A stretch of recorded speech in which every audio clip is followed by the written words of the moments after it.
I'm your host, Rachel Abbasi. I'm a grateful recovering alcoholic and stroke survivor.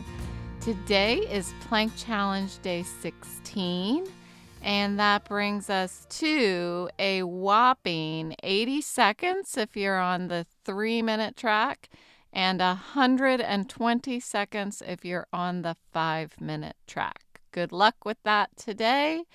And yesterday I talked about the changes and the constants in my life before and through alcoholism and surviving a stroke. So today I want to talk about why I should consider myself a miracle. Now, I know that miracle may mean something different to different people, and it may seem like a stretch to some. Some think miracle, your mind jumps to parting the seas, but we're going to reel it back in and think about miracles in the context of our lives, and especially within the realms of recovery and overcoming adversities. So, a miracle, as I am defining it, I have this thing about whether I come across too religious or not religious enough or whatever, if you're a lifetime listener, you're familiar with my story about saying the God word. So, a miracle, as I'm defining it here, is an extraordinary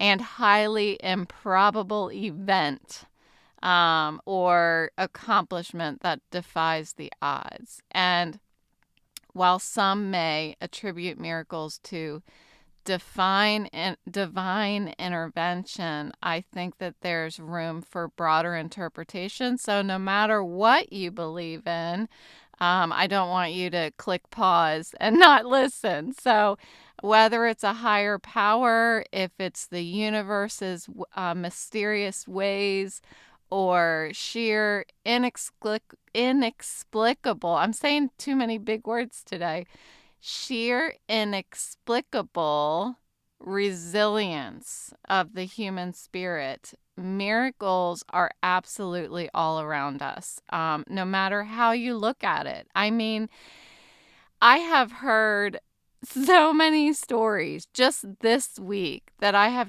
my jaw has been on the floor. So there are miracles in our stories, in our struggles, and of course in our victories, whether they're big or small. So I went to lunch with several women in recovery today, and we sat at this table for 3.5 hours. I couldn't believe it. I know a lot of time had passed, but once we got back in the car, I was like, oh my gosh, we were in there for 3.5 hours, and I just couldn't believe it. But we were telling stories, and again, my jaw was on the floor listening to one in particular. And there is no explanation for what I had heard. Absolutely nothing. And it happens over and over and over again. And it happens to me too. And it only happens if I'm paying attention.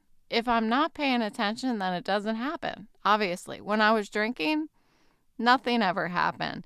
But when I stopped drinking and I started watching and listening and being present in my life, these inexplicable, extraordinary, highly improbable things would happen.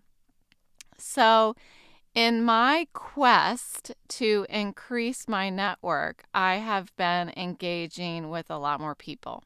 And just this week, I heard 2 stories that made me sit back and just think.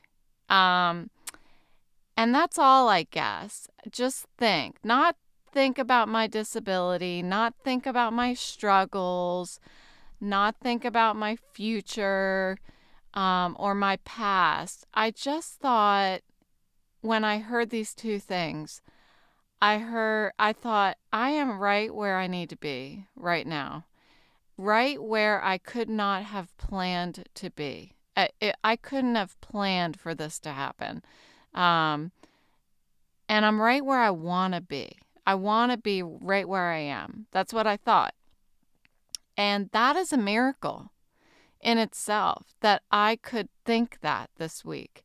Um, when I was writing out the script for this, which was only like a half an hour ago, um, I just gave myself shivers when I wrote that. When I wrote down, I'm right where I want to be, and that's a miracle. I just had shivers because it's just absolutely astounding that I could possibly have something good to feel right now. I mean, I just 8 months ago, I felt like my world had just crumbled. Just absolutely crumbled when I had to walk away from my job. I felt like, I was in so much pain. I couldn't do anything. And for me to be sitting here today and be and not feel that same way. I'm not saying I feel like I'm on top of the world. By no means. I feel terrible right now, as a matter of fact, because I went out to lunch. But to be able to sit here and not feel like my world has crumbled around me, that is a testament to how to the human spirit, just like I mentioned earlier, that how resilient we are as human beings. It's fascinating that that is possible. So, why do I consider myself a miracle? And more importantly, why should you see yourself as a miracle too? So, I wanted to break this down a little bit. So, I have here 5 ways that I consider myself a miracle, and maybe you can relate to this and understand that you're a miracle too. So, number 1, survival and resilience. I think that's the obvious one that I would start with. So, think about it. Simply making it through our darkest days is nothing short of miraculous. For those who have battled with alcoholism, faced the consequences of a stroke, or anyone who has dealt with any near fatal experiences, survival alone, we'll say, is a gift. I'm not going to say necessarily that that's a miracle. I mean, sometimes it is could be looked at as a miracle, I suppose. I like to think of it more as a gift that we were given a second chance. But then the miracle for me, when I look at it, is in the rising from those depths of where you were with hope. That is what I think is miraculous, that we are able to do that. The ability to see beyond the pain that you didn't even deserve to have and say, okay, I wanted to do it my way, but that's not going to work. So, all right, well, we'll do it your way. And just adapting to that. That is miraculous. That resilience, that ability to look towards the light when you are just engulfed in darkness is miraculous to me. So real quick, I went to lunch yesterday with another stroke survivor. And this stroke survivor nearly didn't make it, we'll say. It was a massive stroke. She had 2 of them, was paralyzed. When she did finally wake up from a coma after a while, they really suspected that she was not going to be able to walk or talk again. turns out they were wrong, and she talks and she walks. And that is because of her drive to, she refuses to stop. And this is just something that is innate in her, and it has been since she, before she had her stroke, when she was a runner, and just seems like, I didn't know her back then, but seems very much like just an incredibly driven person. And to walk beside her into the coffee shop and sit down and have lunch was just, I was left in awe that these doctors gave up, but she didn't. And that's the person that mattered, who didn't. And it's a miracle. It's a miracle that she was able to rise up from that, to have that kind of hope still. And today she still is adamant that she will run again. And that is even more, just she doesn't stop, and that's the kind of hope that I think is just a miracle, that a human being is able to do that, to rise from the ashes like that. So number 2 is capacity for change. So our journeys here are marked by a constant evolution. There's constant change going on around us. And the fact that we adapt, grow, and transform in the face of all of that change, whether it is good or bad, is miraculous also. Um, Change is not easy. We talk to the kids about change, more so my daughter, about change. And there's one thing that's constant in the world, and that is change. And change demands a lot of courage and a lot of strength and an unwavering belief in our ability to become better than we were before. And I think that is a miracle, that we are able to do that. And today's lunch, I went with these women in sobriety, and one of the women was telling a story about how her husband of 20 some years ended up getting diagnosed with a brain tumor, and passed away just after a few short months. And the ability to rise back out of that is unbelievable to me. It's unbelievable. And it was difficult. She was talking about how difficult it was, and it took years to come back out of that.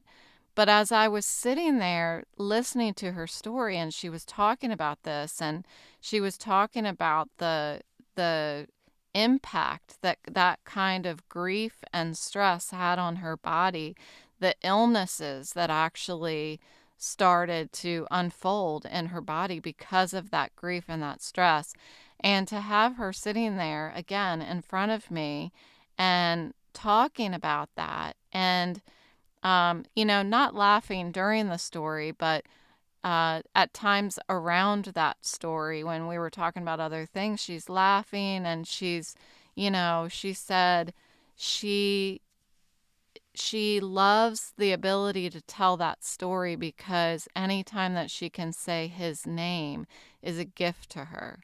And for me, it was something I needed to hear. We'll just say that. It was something, all of these were examples of miracles that I needed to hear, and I could only hear it by somebody telling me their story. And that's the importance of what we are able to provide to each other.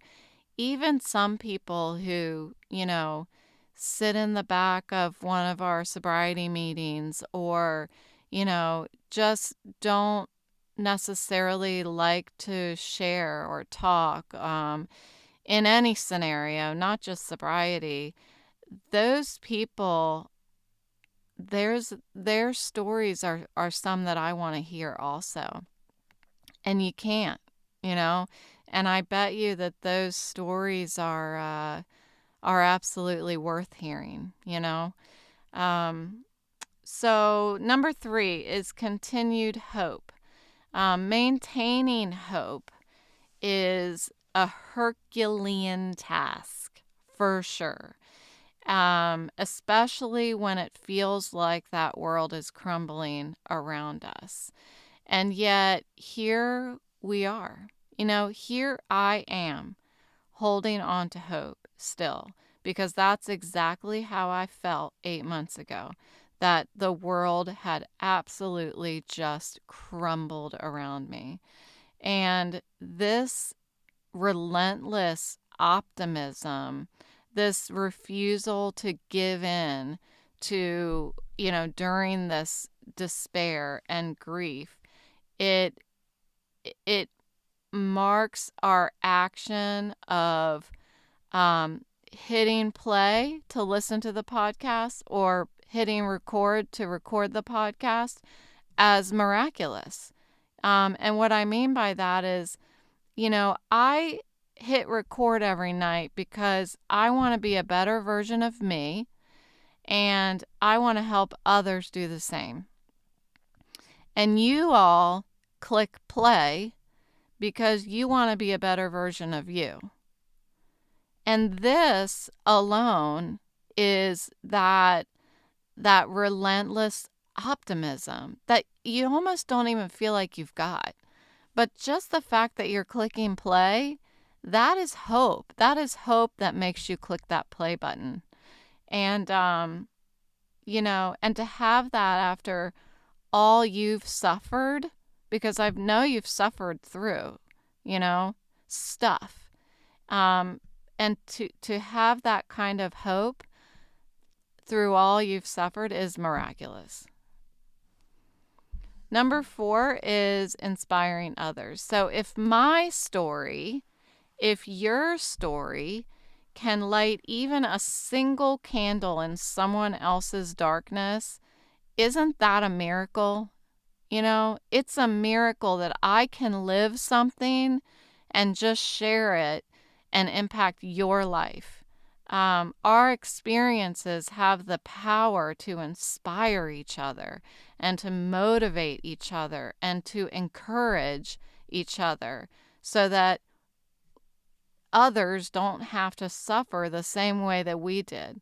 And of course, it requires that person receiving the story to not only, not hear it, but listen to it and absorb it and take action from it.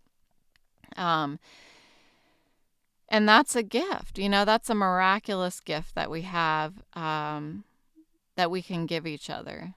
And number 5, embracing joy in sobriety. This one is my greatest gift. This is my greatest miracle. The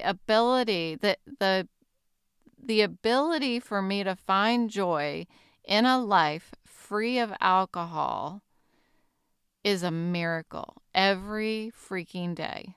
It's a miracle that I don't pick up a drink. For those of you who are not alcoholics, that doesn't make sense. If you are an alcoholic, it makes perfect sense, because I could not go a minute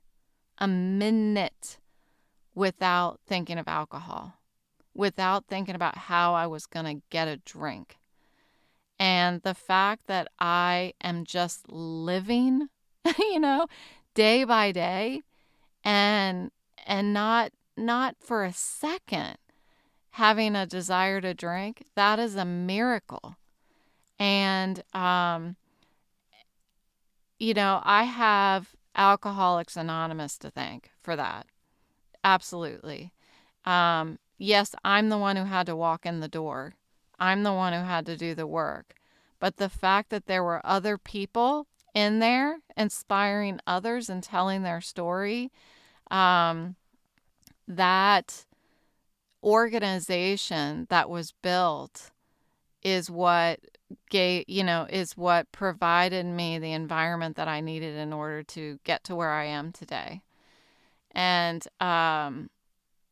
sobriety has opened up a world of possibilities for me, a life where I can be present and engaged and be truly alive. And the last time I remember feeling alive, before I really started drinking, was when I was when I was a kid. I remember what it was like when I was a kid to not need alcohol. And I thought about that a lot my first year of sobriety.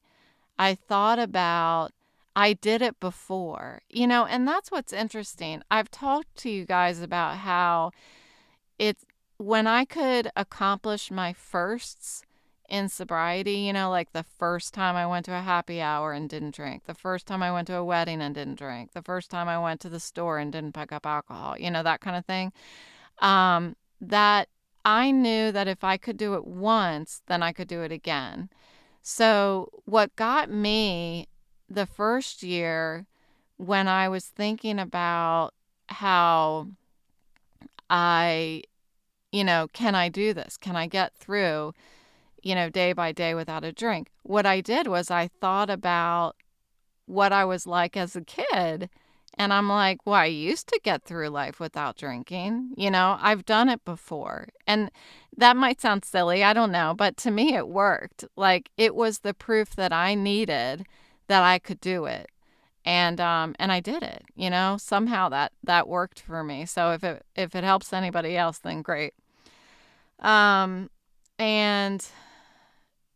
so, yeah. So, I mean, I just repeat, because it's the biggest miracle of all that I've encountered, that the fact that I don't have a desire to drink today is an absolute miracle. So we're all going down these paths that we couldn't have predicted and feel like we didn't deserve. I certainly feel like I didn't deserve all of this, but things like, no matter how hard I have tried to think my way out of this post-stroke situation I'm in, I'm never going to get back what I had. I'll never be the same. No matter what happens, my life has been changed forever. And sometimes I just have to say it out loud to believe it, because I still don't believe it. I still can't believe that this happened to me, that I'm disabled, that I can't work, that I can't drive, I can't watch TV, that I can't use my eyes. And I can't believe that this happened to me. This is not how I planned it, you know? I feel like I'm going to wake up from this nightmare, and yet I never do. All I do is wake up with another headache, day after day after day. And the fact that I do wake up and get out of bed is a miracle. The fact that I wake up and think, oh, I better log on to my AA meeting, that's a miracle. The fact that I can wake up and feel this terrible and think, I really just want to log on to my sobriety meeting, is a miracle. Not only is the fact that I got sober a miracle, but the fact that I'm still sober after my stroke is a miracle, because that's the closest I got to thinking that alcohol and drugs was a solution to my pain. And each of us, no matter what you've gone through, embodies the ability to endure and to hope and to transform. And our stories are powerful, not just for what we have overcome, what we've gone through, but also what we've become. And I had a therapist once who told me, as I was preparing to separate from my first husband, she said that human beings are far more resilient than you realize. And she was right. When she said that to me at the time, she was talking about my ex-husband, because I, regardless of the situation and why I was leaving, I felt like I was destroying him. You know what I mean? Maybe that's my ego that was talking, but obviously, I mean, we were married, and so that's why she said it to me. She said to me that human beings are far more resilient than you realize. And that comment she made years ago planted this seed in me. And that's what since I've gotten sober, I realize these little things that have happened in my life, little phrases that somebody may have said, or little experiences I had, they plant seeds in us. And I have applied that to so many things in my life since then. It has allowed me quite often to be able to let go. And that is, I talked a little bit yesterday about that extreme empathy, and I was talking about it again. Actually, I didn't bring it up. Somebody else brought it up today at lunch, about this extreme empathy and this need to almost own other people's problems or feel other people's pain. And this thing that this therapist told me about how human beings are more resilient than you realize, that echoes in my head when I think about how I want to fix somebody else. I remember that human beings are more resilient than you realize. And it allows me to say, okay, I'm going to let it go, because it's not my problem. It's their problem. And I don't mean that in a shallow way. They need to own it, and they need to process it, and it's part of their life experience. It's not part of my life experience. It doesn't need to be a part of my life experience. I have my own life experiences to be challenged by. So I just really appreciate what that therapist told me. So today, recognize the miracles that you have, the miracles that you have gone through, the miracles that are all around you. And also please remember that your story matters to others, and your story demonstrates your miracles for others. And, it reminds me, this is silly, but it reminds me of, if you've seen the Elf movie, when everybody needs to sing in order for Santa Claus's sleigh to get off the ground. That's what it's like for me.